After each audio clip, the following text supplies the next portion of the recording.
Good morning students, मैं रेखा पुरोहित आपका स्वागत करती हूं आप ही के अपने चैनल क्रेडेंट क्लासेस पे। आज हम चैप्टर ले रहे हैं क्लास 11 का इक्विलिब्रियम। ये टॉपिक मेरे कुछ स्टूडेंट को नहीं समझ में आया था और इसीलिए मैंने इस पे वीडियो बनाया है। तो चलिए शुरू करते हैं इक्विलिब्रियम। आज हम पढ़ेंगे केमिकल इक्विलिब्रियम के बारे में।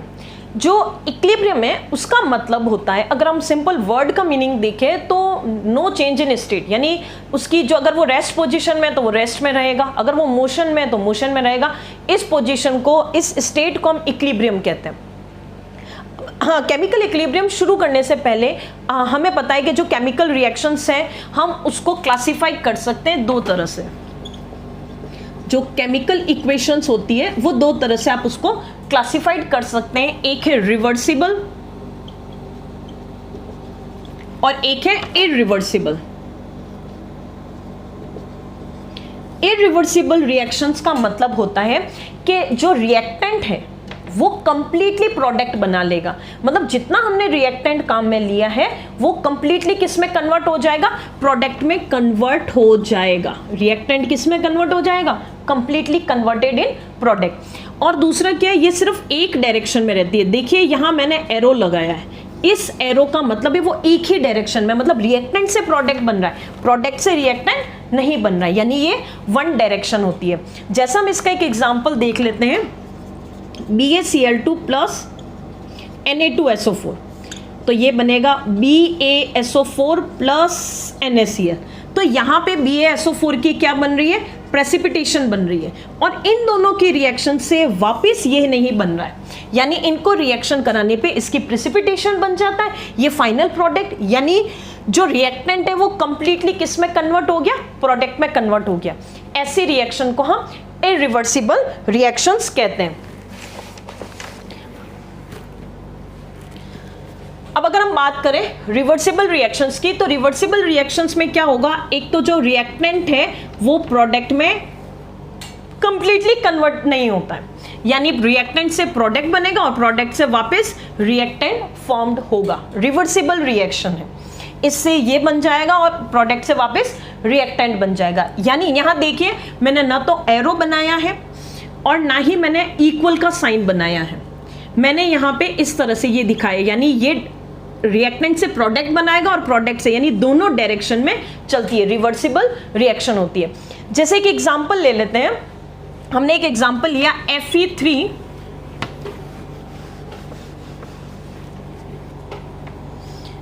Fe3O4 प्लस H2, तो यहां बनेगा हमारा Fe प्लस H2O।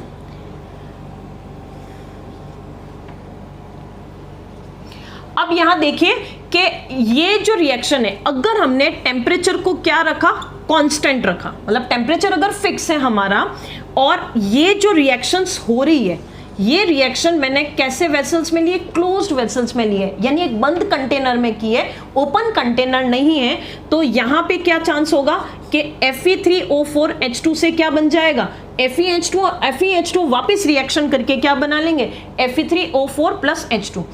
ये क्लोज कंटेनर में करने से क्या होगा कि जो हाइड्रोजन और जो वाटर वेपर के पार्टिकल्स है वो एस्केप नहीं होंगे, बाहर नहीं निकलेंगे। अगर हमने इसको ओपन कंटेनर में किया तो हाइड्रोजन और वाटर जो स्टीम बन रही है यहाँ पे, इनके पार्टिकल्स क्या हो जाएंगे? इवोपरेट हो जाएंगे, तो हमारी रिएक्शंस रिवर्सिबल नहीं होगी। तो रिवर्सिबल रिएक्शन के लिए ये कंडीशन है।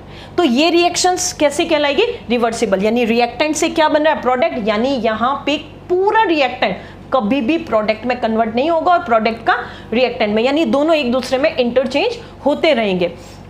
तो ये रिवर्सिबल रिएक्शन होता है। और यहाँ जो ये स्टेबल हो रहा है, एक ऐसी कंडीशन आएगी जहां पे दोनों की कंसंट्रेशन क्या हो जाएगी? कांस्टेंट हो जाएगी। उसको हम क्या कहेंगे? इक्विलिब्रियम स्टेट कहेंगे। अब जो इक्विलिब्रियम है वो फिजिकल प्रोसेस में भी स्टेबल हो सकता है और केमिकल प्रोसेस में भी हो सकता है। इक्विलिब्रियम स्लो भी हो सकता है, इक्विलिब्रियम फास्ट भी हो सकता है। इसको और थोड़ा अच्छे से पढ़ते हैं। देखो, अगर मैंने A प्लस बी को रिएक्शन कराई और मान लीजिए ये बनता है C प्लस डी, जब हमने रिएक्शन को शुरू किया, इनिशियल मतलब जैसे मैंने बीकर लिया या जिसमें मैंने रिएक्शन करवानी है टेस्ट ट्यूब ली, उसमें मैंने ए और बी डाला, यानी सी और डी तो नहीं थे, यानी इनिशियल टाइम में, यानी स्टार्टिंग में, इनिशियल में इनकी जो कंसंट्रेशंस थी वो क्या थी, ज़्यादा थी, और इनकी कंसंट्रेशन क्या थी, 0, क्योंकि बने ही नहीं थे सी प्लस डी।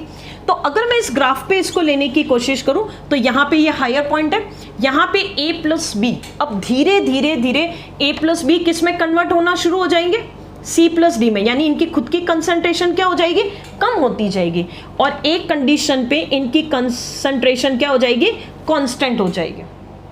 इसी तरह से जैसे ये सी प्लस डी पहले 0 थे, यानी यहाँ 0, अब ये धीरे धीरे इनकी कंसंट्रेशन बढ़ेगी और बढ़ते बढ़ते एक जगह आके क्या हो जाएंगे, कांस्टेंट हो जाएंगे। जहाँ पे दोनों की कंसंट्रेशन कांस्टेंट हो जाती है, जिस टाइम पे दोनों की कंसंट्रेशन सेम हो जाती है, उस पॉइंट को हम इक्विलिब्रियम पॉइंट, इक्विलिब्रियम स्टेट कहेंगे। क्लियर है? इसको एक एग्जांपल से समझते हैं। देखिए, जैसे अगर हमने एक क्लोज कंटेनर लिया, अगर हम एक रिएक्शन लेते हैं H2 प्लस I2 और ये हमारा बनेगा HI, हम इक्वेशन को बैलेंस कर लेते हैं। अब यहाँ आप देखिए, पहली कंडीशन कि मैंने इस रिएक्शन को किस में करवा रही हूँ, क्लोज्ड कंटेनर में करवा रही हूँ, हमारा कंटेनर क्लोज है। अब जो इस समय इनिशियल में, यानी शुरुआत में, इस आयोडीन की वजह से यहाँ पे जो कलर था वो कैसा था, violet colour, deep violet colour था। आयोडीन का कलर यही होता है, डीप वायलेट कलर। धीरे धीरे जैसे रिएक्शन होगी, यानी HI बनना शुरू होगा, तो ये वायलेट कलर डल होता जाएगा, धीरे धीरे कम होता जाएगा, उसकी कलर चेंज होता जाएगा। और एक कंडीशन ऐसी आएगी कि कलर कांस्टेंट हो जाएगा, अब उसमें कलर चेंज नहीं होगा। बस वहीं से वो हमें डिटरमाइन करता है कि वो इक्विलिब्रियम स्टेट है। तो यहाँ पे भी आप इस तरह से देखिए कि अगर हम कंसंट्रेशन की बात करें, ये कंसंट्रेशन और टाइम, तो अगर हाइड्रोजन की कंसंट्रेशन मैक्सिमम है, धीरे धीरे कम होगी और कम होकर एक पॉइंट पे क्या हो जाएगी, कांस्टेंट हो जाएगी। इसी तरह आयोडीन की भी कंसंट्रेशन धीरे धीरे क्या हो जाएगी, कांस्टेंट हो जाएगी, ये हाइड्रोजन की और ये आयोडीन की। और HI की कंसंट्रेशन धीरे धीरे बढ़ेगी और बढ़ के एक पॉइंट पे क्या हो जाएगी, कांस्टेंट हो जाएगी। जिस टाइम पे तीनों की कंसंट्रेशन जो हो जाएगी वो कांस्टेंट हो जाएगी, उस समय कलर जो होगा वो चेंज होना बंद हो जाएगा, और इसी स्टेट को हम क्या कहेंगे, इक्विलिब्रियम स्टेट कहते हैं। क्लियर है? अब जो केमिकल इक्विलिब्रियम है उनके कुछ कैरेक्टरिस्टिक्स होते हैं, जिसमें नंबर फर्स्ट है कि जो केमिकल इक्विलिब्रियम है वो क्लोज्ड कंटेनर में होना चाहिए।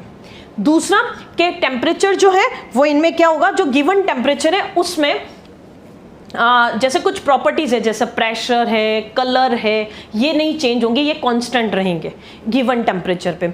और इसके अलावा जो ये केमिकल जो इक्विलिब्रियम है वो दोनों डायरेक्शन में होता है, बैकवर्ड डायरेक्शन में भी और फॉरवर्ड डायरेक्शन में। और रेट ऑफ फॉरवर्ड रिएक्शन किसके इक्वल होती है, rate of backward reaction. Rate of reaction पता है ना कि जो रिएक्शंस जो है वो टाइम के साथ, मतलब कंसंट्रेशन में जो चेंजेस आ रहे हैं टाइम के साथ, उसको हम क्या कहते हैं, रेट कहते हैं, मतलब कितना जल्दी बन रहा है, स्पीड जैसे आप निकालते हैं। तो rate of forward reaction is equals to rate of backward reaction. अगर हम इक्विलिब्रियम के अंदर कैटलिस्ट, पॉजिटिव कैटलिस्ट भी पता है कि ऐसे सब्सटेंस जो खुद तो रिएक्शन में पार्टिसिपेट नहीं करते, लेकिन उसकी पॉजिटिव का मतलब उसकी रेट ऑफ रिएक्शंस को बढ़ा देते हैं। तो कैटलिस्ट इक्विलिब्रियम में कोई फर्क नहीं करेगा, बस वो इक्विलिब्रियम थोड़ा जल्दी हो जाएगा, आपको जल्दी मिल जाएगा, उसकी रेट ऑफ जो रिएक्शंस है वो बढ़ जाएगी, लेकिन उसमें इक्विलिब्रियम पे कोई भी इफेक्ट नहीं पड़ेगा, इक्विलिब्रियम एस्टैब्लिश होगा। तो ये जो कैरेक्टर्स हैं वो क्या ये जो सारे कैरेक्टर्स थे वो किसके थे, केमिकल इक्विलिब्रियम के थे। अब अगर हम जो रिवर्स केमिकल रिएक्शंस होती हैं वो दो तरह की होती हैं, एक होती है होमोजीनस और एक होती है हेट्रोजीनस। जो होमो का मतलब है सेम, यानी होमोजीनस का मतलब है कि जिसमें रिएक्टेंट और प्रोडक्ट सेम स्टेट पे हो, मतलब उनमें स्टेट में चेंज नहीं होगा, तो उसको हम क्या कहेंगे, होमोजीनस।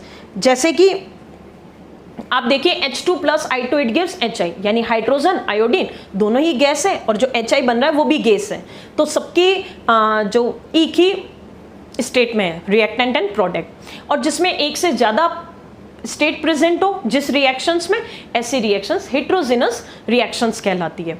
तो आई होप क्लियर हो गया होगा। नहीं समझ में आया तो आप कमेंट बॉक्स में लिख सकते हैं, आपको नोट्स अवेलेबल हो जाएंगे